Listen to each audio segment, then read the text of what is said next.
John Youngie Young is leaving the U.S. Probably not coming back. Background.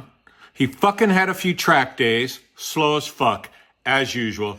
Didn't get his knee down, sat way too far back on his seat. Jenny had to fly in from the Philippines just to fucking drag him away from another slow corner. We have Nigel here. I can attest to it. You know, I was sitting there riding my heavy as fuck 5 million pound bike that makes a measly 2 horsepower, and he's on his full carbon race built bike. And every single time I put a pass on him in one of the corners with his head all the way up in the clouds, you know, he magically has a mechanical failure on his bike. It's just unbelievable.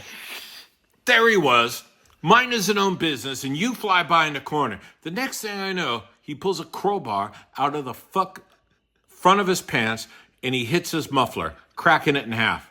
Nigel, what do you think of that behavior? It's bullshit, you know. It's unsportsmanlike to just, you know, when I put a good passion on him, you know, I expect him to come to me in the pits and be like, hey, Nige, you know, that was a good pass. I'm proud of you. You're making a lot of progress. Right. Instead, you know, he's just sitting there giving himself quick cop-outs and not owning up to the fact that he got passed by a younger guy. So let me get this straight. You are having exceptional riding, and he won't give you credit for when you do well. Is that right? Absolutely. Yeah, there was a ex-World Superbike racer out there, Colin Edwards, and me and him were running laps together. Kind of, I was showing him things, he was showing me things, and my dad comes tootling along, just causing all this traffic. 40 bikes are suddenly piled up on the fastest corner of the track, and yeah, then he just comes complaining about how slow we were afterwards.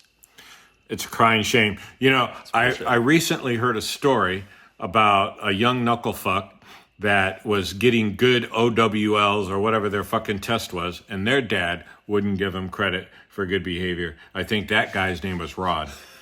Sounds ace to me. Well, that's it. Another fucking story of John Youngie Young fucking up wet dreams. And bowling balls. Can't forget the bowling balls. And bowling balls. Good point, Nigel. Yeah. All right, we're out. Fuck off. Later, loser.